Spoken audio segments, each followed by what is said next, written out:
Alors, dans cette vidéo trucs et astuces du jour, on va parler des brosses pour encre. Alors, on va pas parler de toutes les brosses pour encre, on va vraiment se focaliser cette fois sur les brosses pour encre de petite taille. On avait déjà diffusé une vidéo sur les brosses pour encre de taille un petit peu plus grande, comme celle-ci.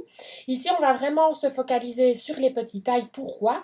Étant donné qu'en fait, l'utilisation de ces brosses de plus petite taille est très différente. On va pouvoir travailler des petits détails, des finitions, on va pouvoir travailler tout en finesse. Et donc, je vous ai proposé ici, déjà préparé plutôt quelques petits exemples où j'ai eh bien, tout simplement travailler avec ces petites brosses. Donc, j'ai travaillé avec des encres classiques. Vous pouvez aussi travailler avec des encres d'icing. Ça fonctionne aussi très, très bien. Pensez bien entendu à travailler sur un support. Donc, vous pouvez travailler sur une plaque média. Vous pouvez travailler sur une feuille en téflon. Ce sont toutes des bases déjà qui protègent bien entendu votre surface de travail, mais qui va vous permettre aussi de bien faire glisser la matière sur le papier sur lequel vous allez travailler. Surtout quand vous allez travailler ici directement contre le bord d'une forme. Donc ici, premier exemple, où j'ai d'abord appliqué de l'encre sur toute la zone. J'ai appliqué, bien entendu, comme on est sur une grande zone, avec une brosse de plus grande taille. Vous savez que c'est ça vraiment l'utilisation première des tailles un petit peu plus grosses comme celle-ci. C'est de pouvoir travailler un beau dégradé en profondeur et avoir ce rendu vraiment tout fluide, un effet un peu soyeux comme ça qui est très très chouette. Et puis alors après, on va avoir recours aux brosses de plus petite taille pour pouvoir travailler des détails comme ceci. Les lignes que j'ai dessinées ici sont tout simplement réalisées sur base de papier collant repositionnable. Donc ici, j'ai placé le papier collant repositionnable et j'ai travaillé de part et d'autre du papier collant repositionnable. Et là, je suis partie sur une taille plus petite, mais j'ai bien entendu opté pour le plus grand des modèles, tout de même comme ceci. Et donc, j'ai appliqué de part et d'autre au niveau des angles un petit dégradé d'encre plus foncé. Alors ici, bien entendu, vous savez bien, dans les petites vidéos trucs et astuces, je vous montre plein de choses que j'ai réalisées, mais vous savez qu'au niveau des gestes, des démos, vous savez que votre animatrice ASA est toujours à vos côtés pour entrer un petit peu plus dans les détails par rapport à tout cela. Donc voilà, n'hésitez pas à lui poser des questions si vous avez un petit souci par rapport aux gestes à opérer pour pouvoir obtenir un beau fondu comme celui-ci. Et si vous ne connaissez pas encore d'animatrice ASA, je vous encourage vraiment à en trouver une. Vous allez voir, elle va vous apprendre vraiment plein de choses en vous montrant vraiment bien les choses en détail sous forme de démo. Voilà, pour la petite explication. Donc ici, on travaille de part et d'autre. Il y a aussi bien entendu moyen de placer le papier collant repositionnable, de chasser d'un côté, de décaler le papier collant repositionnable et de chasser de l'autre côté. Et en restant vraiment tout proche du bord pour ne pas aller ici sur la zone qui a déjà été travaillée préalablement. Alors oui, on peut très bien aussi déjà encore avoir laissé le papier, mais vous allez voir qu'avec ces brosses de plus petite taille, vous n'aurez pas besoin, vous allez vraiment vous collez au papier collant repositionnable, au scotch repositionnable, et vous n'allez pas aller au-delà de la zone. Voilà. Donc, n'hésitez pas, bien entendu, à faire des tests au préalable, étant donné que vous allez, bien entendu, avoir une prise en main et une application différente puisque le volume de la taille est beaucoup plus petite. N'oubliez pas, un geste quand même important, c'est de ne pas trop tenir votre brosse comme ceci, de façon à ne pas appuyer comme ceci et avoir les poils qui risquent de s'écraser. Moi, je tiens toujours ma brosse plus comme ceci. Donc, je la tiens vraiment ici avec le petit doigt pour vraiment bien la caler dans ma main. Mais ici, je garde quand même une pression, un exercice de pression plus ou moins stable sur l'entièreté ici de la zone de la brosse, de façon à ne pas créer de taches sur le support que je vais ombrer de cette façon-ci. Vous allez bien entendu partir toujours soit de la plaque média ou de la... Donc ici, je vais faire le geste comme si je le faisais sur ma plaque média. Donc vous allez toujours bien partir de la plaque média, de votre feuille téflon, de votre support de travail, et vous allez amener la matière progressivement sur le papier de façon à ne pas créer de taches sur votre feuille, sur votre forme, sur votre papier. Donc ici, bien entendu, plus votre base sera petite, plus vous allez vraiment devoir travailler avec délicatesse, avec finesse, de façon à ne pas de nouveau créer de tâches, etc. Donc, ça, vous allez voir, c'est pas parce que je parle de tâches que vous devez tout de suite vous dire, oh mon Dieu, ça paraît inabordable. Pas du tout. Vous allez voir après un ou deux petits exercices, vous allez voir que vous allez avoir tout de suite ces outils bien en main. Il faut juste s'exercer un tout petit peu et puis on est vraiment bien parti, on est sur sa lancée. Ici, c'est exactement le même principe. Donc ici, on a placé un papier collant repositionnable, un scotch repositionnable et on a chassé l'encre de part et d'autre dans le ton marron ici du papier collant. Là, on peut très bien travailler avec une brosse comme ceci, étant donné qu'on a quand même une belle profondeur à travailler. On va bien entendu travailler de part et d'autre de la forme, de façon à avoir toujours une zone un petit peu plus claire ici et donner du relief à la forme. Ensuite, une fois qu'on aura fait ça, on va enlever le scotch repositionnable, le papier collant repositionnable ici. On va le décaler et là, on va travailler des tout petits dégradés, décaler et travailler de l'autre côté. On va travailler une couleur contrastée et là, on va travailler avec des brosses de beaucoup plus petit format. Donc, une de ces trois-là. Alors, laquelle allez-vous me dire, voilà, pour faire ceci, laquelle est-ce que je dois utiliser? J'aurais tendance à vous dire que c'est à vous de faire des tests, d'essayer et de voir celle qui vous donnera le meilleur rendu. Elles fonctionnent toutes les trois. La seule chose, c'est que bien souvent, on va avoir des préférences par rapport à l'une ou l'autre forme, étant donné qu'ici, on a vraiment une petite forme toute ronde, et là, on travaille vraiment sur une forme beaucoup plus linéaire. Et vous allez voir qu'en réalité, par rapport à une technique ou à une autre, vous allez avoir des affinités plus avec un format qu'avec un autre. Mais cela, pour tout cela, pour répondre à votre question, il faut vraiment essayer et voir avec lequel vous allez vous sentir le plus à l'aise. Alors, vous n'allez pas tout de suite vous dire, bah voilà, moi, j'aime bien la petite forme ronde, je vais tout faire avec la forme ronde. Non. Par rapport à certaines applications, dont je vais vous parler encore plus tard, vous allez voir que vous allez avoir peut-être un petit peu plus de facilité avec ce modèle-là qu'avec celui-là et inversement pour une autre technique. Donc on y va, on essaie, on fait des tests et vous verrez que ça va venir un petit peu tout seul. Voilà, ça va couler de source. Voilà.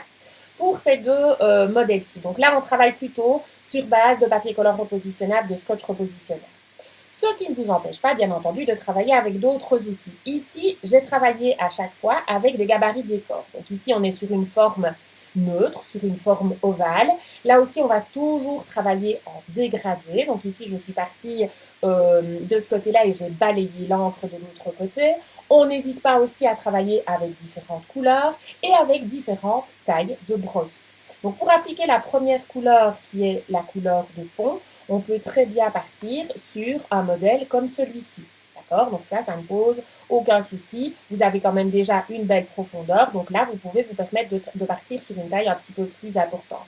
Par contre, quand vous allez venir retravailler ici le dégradé sur le côté, là, on va venir chercher un plus petit modèle. Pour celui-ci, par exemple, moi, j'ai travaillé avec la petite ronde. Une encre de couleur un petit peu plus foncée, mais on reste toujours en ton sur ton. Et là, on va balayer l'encre et on va aller beaucoup moins loin en profondeur d'action, de façon à pouvoir donner encore plus de relief à la forme. Ici, c'est la même chose. On travaille la base avec une couleur plus claire et puis on va venir retravailler à côté avec une couleur un petit peu plus foncée. Et pareil, première couleur, on peut très bien partir sur cette taille de brosse-ci. Et puis, deuxième, voire troisième couleur, puisque vous n'êtes pas obligé non plus de partir toujours sur deux couleurs. On peut partir sur 2 à 3 couleurs différentes, voire même 4 des fois par rapport à certaines couleurs. Et là, vous allez travailler avec des tailles différentes. Ici, pareil, donc là, on est sur un modèle un petit peu plus complexe. Donc là, on a utilisé plusieurs couleurs. On a utilisé une couleur pour la base et une autre couleur pour le dessus. Donc quand je dis une couleur, il y a différentes couleurs, mais c'est des tons différents. Là, on est resté dans les marrons et là, on est resté dans le bleu grisé. Donc là, pareil, une couleur en base, une autre couleur qu'on va venir reposer par la suite. Et tout cela grâce à nos tailles de brosse beaucoup plus petites qui permettent un travail beaucoup plus fin, beaucoup plus de finesse au niveau de la technique. Donc, vous allez pouvoir travailler ici, mais vous allez aussi pouvoir travailler, vous voyez, dans certaines zones, dans les courbes ici, on a travaillé une couleur un petit peu plus foncée et là, ça donne tout de suite un bel impact. On a une taille comme ceci, mais vous voyez qu'ici, ça donne exactement la même chose dans une taille plus petite.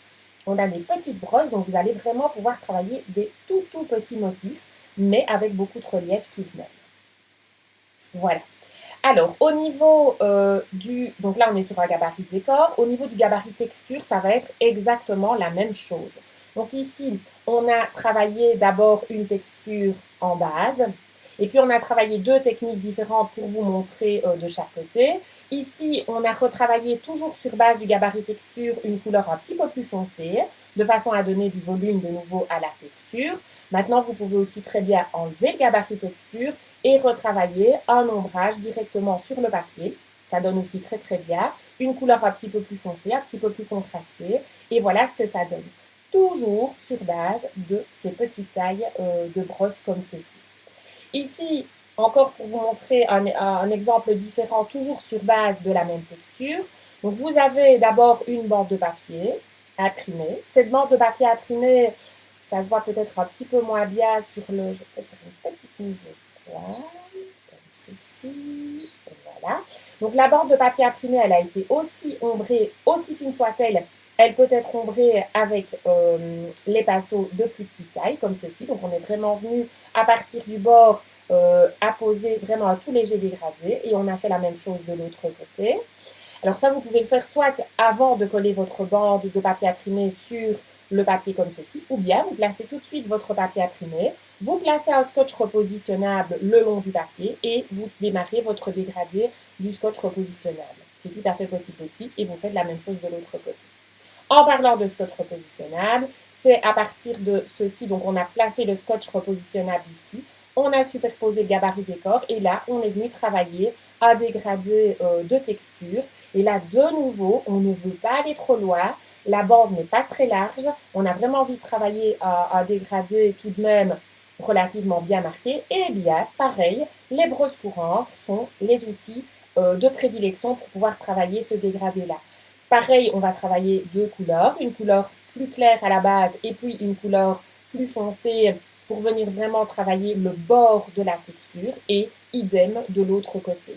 Donc là aussi, si on travaille avec les grosses brosses, on aura le même résultat, mais le résultat sera directement beaucoup plus profond, ou bien vous allez vraiment devoir vous limiter et vraiment vous dire, vraiment vous cadenassez et c'est tout de suite très compliqué puisqu'on est des fois emporté et on ne se rend pas toujours bien compte, surtout quand on a un gabarit texture qui cache la surface qu'on travaille. Et bien ici, avec les petites brosses pour encre, vous serez beaucoup plus à l'aise puisque si même vous avez l'impression de ne pas, vous avez un résultat qui n'est pas satisfaisant, vous n'avez pas été loin assez, ce n'est pas grave. Vous pouvez continuer et aller plus en profondeur avec votre dégradé.